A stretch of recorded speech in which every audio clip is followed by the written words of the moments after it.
കോട്ടയം എന്ന് പറഞ്ഞു കഴിഞ്ഞാൽ കേരള കോൺഗ്രസിന്റെയും ഒരു തട്ടകമാണ്. ജോസ് കെ മാണിയെ MPയെ സംബന്ധിച്ചിട്ട് അദ്ദേഹം നടത്തിയിരിക്കുന്ന ഏറ്റവും വലിയൊരു സർജിക്കൽ സ്ട്രൈക്കാണ് ഈ ജിൻസ് അലക്സിന്റെ അതിരമ്പുഴയിലെ സ്ഥാനാർത്ഥിത്വം എന്ന് പറയുന്നത്. കോൺഗ്രസിന് ഏറ്റവും കൂടുതൽ വോട്ടുകൾ ലഭിക്കുന്ന, അതായത് ഏറ്റുമാനൂർ നിയോജക മണ്ഡലത്തിൽ പെട്ടിട്ടുള്ള ഒരു ഡിവിഷനാണ് ഈ അതിരമ്പുഴ എന്ന് പറയുന്നത്. ജെയ്സനെ സംബന്ധിച്ചിട്ട് ഈ പറഞ്ഞ ജിൻസ് അലക്സിന്റെ ജനപിന്തുണയുടെ ഒരു 100% പോലും ജനപിന്തുണയില്ലാത്ത ആളാണ്. ആ നാട്ടകം സുരേഷിന് ആ ഏറ്റുമാനൂർ നിയോജക മണ്ഡലത്തിൽപ്പെട്ടിട്ടുള്ള അതിരമ്പുഴ ഡിവിഷന്റെ പ്രശ്നം പരിഹരിക്കാൻ വേണ്ടി സാധിച്ചിട്ടില്ലെന്നേ. കോൺഗ്രസിന്റെ ഏറ്റവും വലിയ ഒരു സെൽഫ് ഗോളാണ് ജിൻസ് അലക്സിന്റെ LDF പ്രവേശനം. തെരഞ്ഞെടുപ്പ് ഒരുക്കങ്ങൾ നടത്തേണ്ട KPCCയുടെ സംസ്ഥാന ജനറൽ സെക്രട്ടറിമാർ സ്വന്തം സീറ്റിനായിട്ട് ഓടുവാണ്.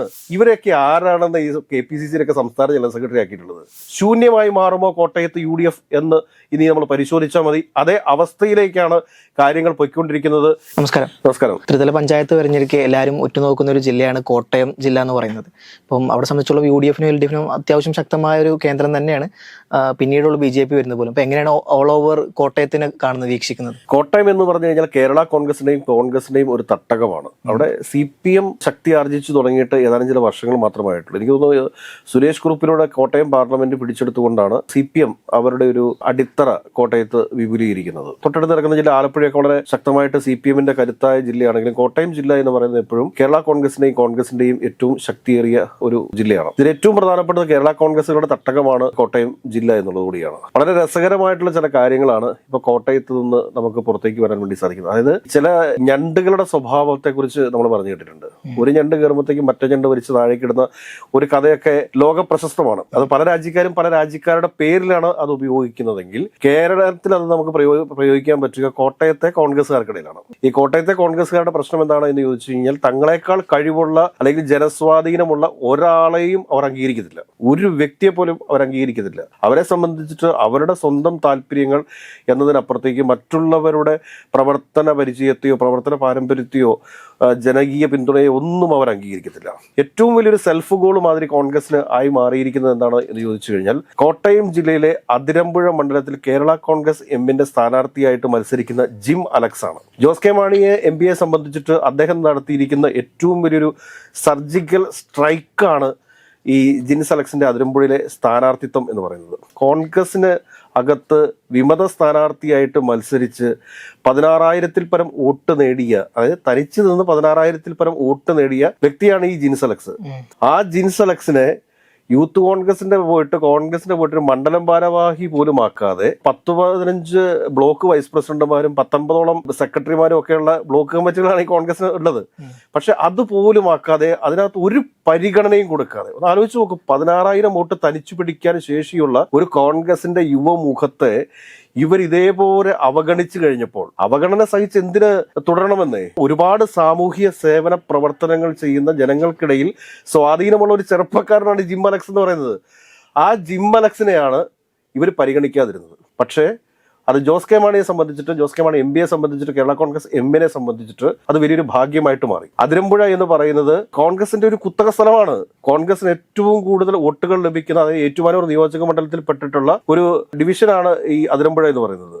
ഏറ്റുമാനൂരിലെ ഉള്ള കോൺഗ്രസിന്റെ സ്ഥാനാർത്ഥിയുടെ വിജയ പരാജയങ്ങൾ തീരുമാനിക്കുന്ന ഒരു ഡിവിഷനാണ് ഈ അതിരമ്പുഴ എന്ന് പറയുന്നത്. അതുപോലെ കോൺഗ്രസിന് മുൻതൂക്കമുള്ള ഭൂരിപക്ഷമുള്ള ഒരു സ്ഥലമാണ് കോൺഗ്രസിന് എന്ന് പറഞ്ഞാൽ UDFന്. ഇത്തവണ അവിടെ UDFന്റെ സ്ഥാനാർത്ഥിയായിട്ട് മത്സരിക്കുന്നത് ആരാണെന്ന് ചോദിച്ചു കഴിഞ്ഞാൽ കേരള കോൺഗ്രസ് ജോസഫ് ഗ്രൂപ്പിന്റെ ജില്ലാ പ്രസിഡന്റ് ആയിട്ടുള്ള ജെയ്സനാണ്. ജെയ്സനെ സംബന്ധിച്ചിട്ട് ഈ പറഞ്ഞ ജിൻസ് അലക്സിന്റെ ജനപിന്തുണയുടെ ഒരു 100% പോലും ജനപിന്തുണയില്ലാത്ത ആളാണ്. കാര്യം ഒന്ന് ആലോചിച്ച് നോക്കിക്കേ. അങ്ങനെയുള്ള ജിൻസ് അലക്സ് ഇന്ന് ഇടതുപക്ഷ ജനാധിപത്യ മുന്നണിയുടെ സ്ഥാനാർത്ഥിയായിട്ട്, കേരള കോൺഗ്രസ് എമ്മിന്റെ സ്ഥാനാർത്ഥിയായിട്ട് കോട്ടയത്ത് മത്സരിക്കുകയാണ്. കോട്ടയത്ത് നാട്ടകം സുരേഷിനെ പോലെയുള്ള കരുത്തനായ ഒരു DCC പ്രസിഡന്റ് എന്നൊക്കെ സ്വയം അവകാശപ്പെടുന്ന അദ്ദേഹത്തിന് പോലും അടുത്ത പ്രാവശ്യം ഏറ്റുമാനൂര് UDF സ്ഥാനാർത്ഥിയായിട്ട് മത്സരിക്കുമെന്ന് പ്രഖ്യാപിച്ചിട്ടുള്ള നാട്ടകം സുരേഷ്. ആ നാട്ടകം സുരേഷിന് ആ ഏറ്റുമാനൂർ നിയോജക മണ്ഡലത്തിൽപ്പെട്ടിട്ടുള്ള അതിരമ്പുഴ ഡിവിഷന്റെ പ്രശ്നം പരിഹരിക്കാൻ വേണ്ടി സാധിച്ചിട്ടില്ലെന്നേ. ചാണ്ടി ഉമ്മന് സാധിച്ചിട്ടില്ലെന്നേ. കേരളത്തിലെ എല്ലാ സ്ഥലത്തെയും പ്രശ്നങ്ങളിൽ ഇടപെട്ടുകൊണ്ട് നടക്കുന്ന തിരുവഞ്ചൂർ രാധാകൃഷ്ണനും KC ജോസഫിനും ഇത് പരിഹരിക്കാൻ വേണ്ടി സാധിച്ചിട്ടില്ലെന്നേ. ഒന്ന് ആലോചിച്ച് നോക്കൂ. കോൺഗ്രസിന്റെ ഏറ്റവും വലിയ ഒരു സെൽഫ് ഗോളാണ് ജിൻസ് അലക്സിന്റെ LDF പ്രവേശനം, അല്ലെങ്കിൽ ജോസ് കെ മാണി പക്ഷത്തേക്ക് മാറിക്കൊണ്ട് അവിടെ നിന്നുകൊണ്ട് അതിരമ്പുഴ ഡിവിഷനിൽ നിന്ന് മത്സരിക്കുന്നത്. ഇത് ജോസ് കെ മാണിയുടെ സർജിക്കൽ സ്ട്രൈക്ക് തന്നെയാണ്. അതിനകത്ത് ഒരു സംശയവും വേണ്ട. ഈ മത്സരം ജോസ് കെ മാണിക്ക് സർജിക്കൽ സ്ട്രൈക്ക് ആവുന്ന സമയത്ത് അപ്പുറത്ത് UDF അതൊരു സെൽഫ് ഗോളായിട്ട് മാറിക്കൊണ്ടിരിക്കുകയാണ്. നേതാക്കന്മാർ ശ്രദ്ധിച്ചിരുന്നുണ്ടെങ്കിൽ ആള് പോവില്ലായിരുന്നു. ഇതിനകത്ത് ഏറ്റവും രസകരമായ മറ്റൊരു സംഭവമുണ്ട്. ഈ നേതാക്കന്മാര്, അതായത് KPCCയുടെ സംസ്ഥാന ജനറൽ സെക്രട്ടറിമാരൊക്കെ സാധാരണ ത്രിതല പഞ്ചായത്തിലേക്കൊക്കെയുള്ള ഇലക്ഷൻ വരുന്ന സമയത്ത് ആ പഞ്ചായത്തുകളിലും മുനിസിപ്പാലിറ്റികളിലും ജില്ലാ പഞ്ചായത്തുകളിലേക്കും ബ്ലോക്ക് പഞ്ചായത്തുകളിലേക്കുമുള്ള തങ്ങളുടെ സ്ഥാനാർത്ഥികളെ വിജയിപ്പിക്കാൻ വേണ്ടിയിട്ടുള്ള സപ്പോർട്ടല്ലേ കൊടുക്കുന്നത്. പക്ഷെ കോട്ടയത്ത് തിരിച്ച് വ്യത്യസ്തമാണെന്നേ. കോട്ടയത്ത് നിന്ന് 6 സംസ്ഥാന ജനറൽ സെക്രട്ടറിമാരുള്ളതിൽ 3 സംസ്ഥാന ജനറൽ സെക്രട്ടറിമാരും മത്സരിക്കാൻ വേണ്ടി സീറ്റിനുള്ള നെട്ടോട്ടമാണ്. അതായത് തെരഞ്ഞെടുപ്പ് ഒരുക്കങ്ങൾ നടത്തേണ്ട KPCCയുടെ സംസ്ഥാന ജനറൽ സെക്രട്ടറിമാർ സ്വന്തം സീറ്റിനായിട്ട് ഓടുവാണ്. അത് ഓടുന്ന എവിടേക്കാണെന്നറിയോ? ഒന്ന് ജില്ലാ പഞ്ചായത്ത് സീറ്റിന് വേണ്ടിയിട്ട്, മുനിസിപ്പൽ തെരഞ്ഞെടുപ്പിലെ ഒരു വാർഡില് സ്ഥാനാർത്ഥിയാവാൻ വേണ്ടിയിട്ട്. ഇതാണ് കോട്ടയത്തിന്റെ അവസ്ഥ എന്ന് പറയുന്നത്. ഇവരെയൊക്കെ ആരാണെന്ന് ഈ KPCCയിലൊക്കെ സംസ്ഥാന ജനറൽ സെക്രട്ടറി ആക്കിയിട്ടുള്ളത്? ഒന്ന് ആലോചിച്ച് നോക്കൂ. ജോഷി ഫിലിപ്പ് KPCC ജനറൽ സെക്രട്ടറിയാണ്. അദ്ദേഹം ഇപ്പൊ ജില്ലാ പഞ്ചായത്തിലേക്ക് മത്സരിച്ച് ജയിച്ച് ജില്ലാ പഞ്ചായത്ത് പ്രസിഡന്റ് ആവാൻ വേണ്ടി നടക്കുകയാണ്. ജോഷി ഫിലിപ്പ് മുൻ DCC പ്രസിഡന്റ് കൂടിയാണ്. അപ്പൊ അദ്ദേഹത്തെ സംബന്ധിച്ചിട്ട് അദ്ദേഹം KPCC ജനറൽ സെക്രട്ടറി എന്നുള്ള രീതിയിൽ ആക്ട് ചെയ്യാതെ ജില്ലാ പഞ്ചായത്തിലേക്ക് ഒരു സീറ്റ് എങ്ങനെയും ഒപ്പിച്ചെടുത്തിട്ട് വിജയിക്കുമോ വിജയിക്കില്ലയോ എന്നുള്ളതൊന്നും അല്ല. പരാജയപ്പെടും എന്ന കാര്യത്തിൽ ജോഷി ഫിലിപ്പിന് തന്നെ സംശയമൊന്നുമില്ല. പക്ഷെ ഒരു സീറ്റ് ഒപ്പിക്കുക, മത്സരിക്കുക എന്നതിനപ്പുറത്തേക്ക് വേറെ ഒരു ഉദ്ദേശവും ഇവർക്കില്ല. ഒരു കാര്യം മനസ്സിലാക്കണ്ടേ, സാധാരണക്കാരായിട്ടുള്ള കോൺഗ്രസ് പ്രവർത്തകർക്കും UDF പ്രവർത്തകർക്കും മത്സരിക്കേണ്ട ഒരു തെരഞ്ഞെടുപ്പല്ലേ ഇത്. ആ തെരഞ്ഞെടുപ്പിൽ നിന്നെങ്കിലും സംസ്ഥാന തലത്തിലുള്ള കോൺഗ്രസിന്റെ ഭാരവാഹികൾ മാറി നിന്ന് കൊടുക്കണ്ടേ? താഴെത്തട്ടിലുള്ള മണ്ഡലം പ്രസിഡന്റുമാർക്കും ബ്ലോക്ക് ഭാരവാഹികൾക്കും ജില്ലാ ഭാരവാഹികൾക്കും ഒക്കെ മത്സരിക്കേണ്ട ഒരു സ്ഥലത്തല്ല ഇവർ വന്നിട്ട് ഇതേപോലെ പ്രവർത്തിക്കുന്നത്. അപ്പൊ താഴെത്തട്ടിലുള്ള പ്രവർത്തകർക്ക് എന്ത് അംഗീകാരമാണെന്ന് കിട്ടുന്നത്? ഇവർ തന്നെ KPCC ജനറൽ സെക്രട്ടറി, ഇവർ തന്നെ ജില്ലാ പഞ്ചായത്ത് സ്ഥാനാർത്ഥി, ഇവർ തന്നെ ബ്ലോക്ക് സ്ഥാനാർത്ഥി, ഇവർ തന്നെ മുനിസിപ്പൽ വാർഡുകളിലേക്കുള്ള സ്ഥാനാർത്ഥി എന്നുള്ള രീതിയിൽ വന്നാൽ എങ്ങനെയാണ് ശരിയാവുക? വേറെ 2 ജനറൽ സെക്രട്ടറിമാർ കൂടെയുണ്ട്. ഒരു ജോസി സെബാസ്റ്റ്യൻ ചങ്ങനാശ്ശേരിയിൽ നിന്ന് മുനിസിപ്പൽ വാർഡിൽ നിന്ന് മത്സരിച്ച് ചെയർമാൻ ആകാൻ വേണ്ടി നടക്കുകയാണ്. രസകരമായ ഒരു സംഭവം എന്താ പറയുക? ഈ ജോസി സെബാസ്റ്റ്യൻ 2020 ചങ്ങനാശ്ശേരിയിൽ നിന്ന് മത്സരിച്ചതിന് ശേഷം സ്വന്തം വാർഡിൽ കൈപ്പത്തി ചിഹ്നത്തിൽ മത്സരിച്ചിട്ട് 3ാം സ്ഥാനത്തേക്കാണ് പോയത്. അതായത് സ്വന്തം വാർഡിൽ 3ാം സ്ഥാനത്തേക്ക് പോയ ജോസി സെബാസ്റ്റ്യനാണ് വീണ്ടും മത്സരിക്കാൻ വേണ്ടി പോകുന്നത്. ജോസി സെബാസ്റ്റ്യൻ വലിയ നേതാവൊക്കെയാണ്, ഇല്ലെന്നൊന്നും പറയുന്നൊന്നുമില്ല. പണ്ട് യൂത്ത് കോൺഗ്രസിന്റെ ഗ്രൂപ്പിന്റെ സംസ്ഥാന പ്രസിഡന്റ് ആകും എന്നൊക്കെ വിചാരിച്ചിരുന്ന ഒരാൾ തന്നെയാണ്. അതിനകത്തൊന്നും തർക്കമൊന്നുമില്ല. കഴിഞ്ഞ പ്രാവശ്യം 3ാം സ്ഥാനത്തേക്ക് പോയിട്ടുള്ള KPCCയുടെ ജനറൽ സെക്രട്ടറി ജോസി സെബാസ്റ്റ്യൻ വീണ്ടും വന്ന് ചങ്ങനാശ്ശേരി മുനിസിപ്പാലിറ്റി ചെയർമാൻ ആകാൻ വേണ്ടി മത്സരിക്കുക എന്ന് പറഞ്ഞു കഴിഞ്ഞാൽ എന്തൊരു ഗതികേടാണെന്ന് ഇവരുടെയൊക്കെ. ജോസി സെബാസ്റ്റ്യൻ അവസരങ്ങളൊന്നും കിട്ടിയിട്ടില്ല. ആവേണ്ട സമയത്ത് അനുഭവിച്ചിട്ടുള്ള ഒരു വ്യക്തിയൊക്കെ തന്നെയാണ് ജോസി സെബാസ്റ്റ്യൻ. അതിൽ തർക്കമൊന്നുമില്ല. പക്ഷെ എങ്കിൽ തന്നെയും നമ്മൾ ഒരു കാര്യം മനസ്സിലാക്കേണ്ടത് എന്ത് എന്ന് ചോദിച്ചു കഴിഞ്ഞാൽ, ഇവര് KPCC ജനറൽ സെക്രട്ടറി അല്ലേ? ഈ KPCC ജനറൽ സെക്രട്ടറി ഒക്കെ ഇതുപോലെയുള്ള മത്സരങ്ങൾക്ക് നിൽക്കാമോ? അവർ സാധാരണ പ്രവർത്തകർക്ക് വിട്ടുകൊടുക്കണ്ടേ? വേറൊരു കക്ഷിയുണ്ട്, ഫിലിപ്പ് ജോസഫും KPCC ജനറൽ സെക്രട്ടറിയാണ്. അദ്ദേഹം രമേശ് ചെന്നിത്തലയുടെ നോമിനിയാണ്. ഈ ജോസി സെബാസ്റ്റ്യൻ KC വേണുഗോപാലിന്റെ നോമിനിയാണ്. ഈ ഫിലിപ്പ് ജോസഫ് കോട്ടയം മുനിസിപ്പാലിറ്റിയുടെ ചെയർമാൻ ആകാൻ വേണ്ടിയിട്ടാണ് നടക്കുന്നത്. 2015 ഈ ഫിലിപ്പ് ജോസഫ് സ്വന്തം വാർഡിൽ കൈപ്പത്തി ചിഹ്നത്തിൽ മത്സരിച്ചപ്പോഴത്തേക്ക് 3ാം സ്ഥാനത്തേക്കാണെന്ന് പോയത്. ഒരു കാര്യം ഇവരൊക്കെ മനസ്സിലാക്കണ്ടേ, സാധാരണക്കാരായിട്ടുള്ള കോൺഗ്രസ് പ്രവർത്തകർക്ക് നമ്മൾ ഇതിനു മുമ്പും പറഞ്ഞതാണ്, മത്സരിക്കേണ്ട തെരഞ്ഞെടുപ്പിൽ എന്തിനാണെന്ന് KPCCയുടെ സംസ്ഥാന ജനറൽ സെക്രട്ടറിമാർ വന്ന് മത്സരിക്കുന്നത്? അത് സാധാരണക്കാരായിട്ടുള്ള കോൺഗ്രസ് പ്രവർത്തകരുടെ അവസരം നഷ്ടപ്പെടുത്തുകയല്ലേ ചെയ്യുന്നത്. ഇത്തവണയും ഒരു സംശയവും വേണ്ട, കോട്ടയത്ത് LDF ആയിരിക്കും ജില്ലാ പഞ്ചായത്തിലേക്കും വരാൻ പോകുന്നത്, പല മുനിസിപ്പാലിറ്റികളിലേക്കും വരാൻ വേണ്ടി പോകുന്നത്. കഴിഞ്ഞ ദിവസം തന്നെ നമ്മളൊരു വാർത്ത പുറത്തു വന്ന് കണ്ടതാണ്. കോട്ടയത്തെ ഏറ്റവും പ്രധാനപ്പെട്ട ഒരു നിയോജകമണ്ഡലമാണ് പാല എന്ന് പറയുന്നത്. പാലയിൽ മഹിളാ കോൺഗ്രസിന്റെ മണ്ഡലം പ്രസിഡന്റിന് സീറ്റ് നിഷേധിച്ചതല്ല അവരുടെ പ്രശ്നം.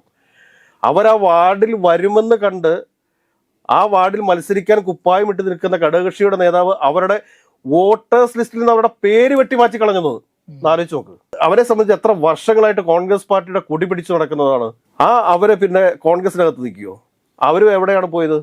അവർ പോയതും കേരള കോൺഗ്രസ് എമ്മിലേക്കാണ് പോയത്.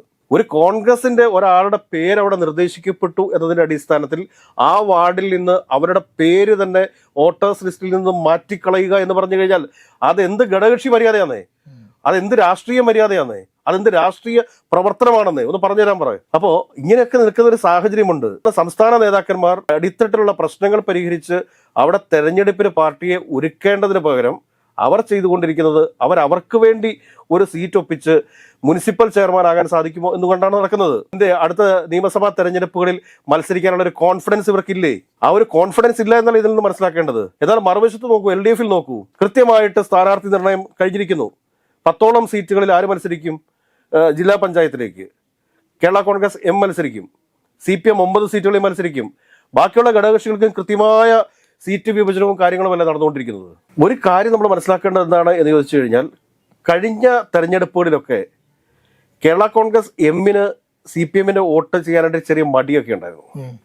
പക്ഷേ നമ്മൾ ആദ്യം ചർച്ച ചെയ്ത ജിം അലക്സിന്റെ വരവോടുകൂടി ഇനി ഏറ്റുമാനൂര് ഇടതുപക്ഷത്തിന് ജയിക്കണം എന്നുണ്ടെങ്കിൽ കേരള കോൺഗ്രസ് എമ്മും CPM-ഉം മറ്റ് ഘടകകക്ഷികളെല്ലാം കൂടി ഒരുമിച്ച് പ്രവർത്തിച്ചാൽ മാത്രമേ സാധ്യമാവൂ. അതുകൊണ്ട് പാലാ ഉൾപ്പെടെ മറ്റ് ഘടകകക്ഷികൾ മത്സരിക്കുന്ന എല്ലാ സ്ഥലത്തും CPM കൃത്യമായിട്ട് CPM-ഉം ഘടകകക്ഷികളെല്ലാം പരസ്പരം യോജിപ്പോടുകൂടി വോട്ട് ചെയ്താൽ മാത്രമേ അവിടെ LDF-ന്റെ സ്ഥാനാർത്ഥികൾക്ക് വിജയിക്കാൻ സാധിക്കൂ. കാരണം കഴിഞ്ഞ തവണയൊക്കെ പാലയൊക്കെ LDF പരാജയപ്പെടാനായിട്ടുള്ള പ്രധാനപ്പെട്ട കാരണം എന്ന് പറയുന്നത് CPM വോട്ടുകൾ LDF-ന് അനുകൂലമായിട്ട് പോൾ ചെയ്തില്ല എന്നുള്ളതാണ്.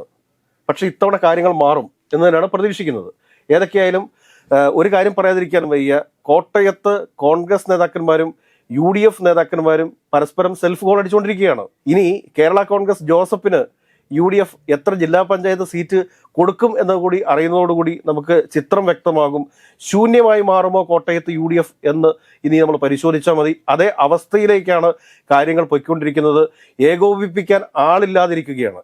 ഒരുപാട് സംസ്ഥാന നേതാക്കന്മാരുണ്ട്, പക്ഷേ എല്ലാവരും സ്വന്തം സീറ്റ് ഉറപ്പിക്കാൻ വേണ്ടി ഓടി നടക്കുന്ന സമയത്ത് കോട്ടയം ജില്ലയിലെ UDF പ്രവർത്തനങ്ങളെ ഏകോപിപ്പിക്കാൻ ആളില്ലാത്ത ഒരു ഗതികേട് ഉണ്ട് എന്ന് UDF-ന്റെ സംസ്ഥാന നേതൃത്വത്തെ ഓർമ്മിപ്പിച്ചുകൊണ്ട് നമുക്ക് തൽക്കാലത്തേക്ക് നിർത്താം.